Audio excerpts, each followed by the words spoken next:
Now, what I like that's related to this core competency idea of yours is that I think I once heard you say, maybe this was in your book, pay up for people in your core competencies.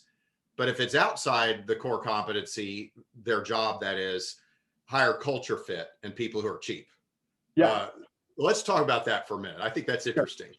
Yeah, look, you want the best, right? You want the people who can accelerate you, that really know what you're trying to accomplish, that fit the vision, right? Because you're moving forward, you're trying to speed up like we talked about. And then there are things that aren't part of those core competencies that if you bring in somebody that thinks they're a superstar but is outside the realm, right? And they're there for whatever reason. Maybe you have one customer you're trying to take care of.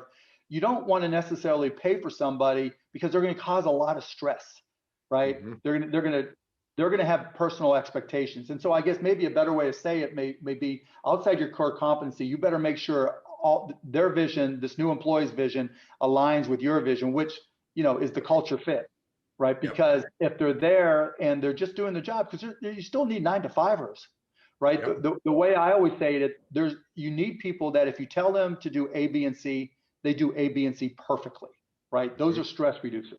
There are some where you tell them A, B, and C, and they see D, E, and F. Yep. And you need some of that, right? But you don't want too much of that because they, in turn, may not get the ABC done. And then Yep. there's some people that don't even pay attention to A, B, or C, or D, E, F. They're in G, H, and I, right? And they're trying to be a visionary. And unless you're They're putting like them Mark in, Cuban before he got fired. right? But unless you're trying to put them in a visionary position, they're a problem, right? They're not a culture fit because you can't have conflict on what the vision of the company is. And so Yep. you've got to hire the right people for the right roles.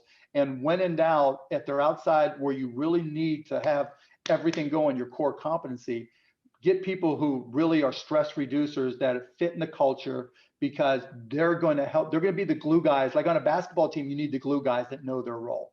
The Yep. people who are going to dive for the ball, that are going to rebound, that may not get all the glory, but those people are the people you can't live without. Those are the people that you're giving raises to, even though they may not have asked for it, right? Because and you recognize very quickly you can't live without them.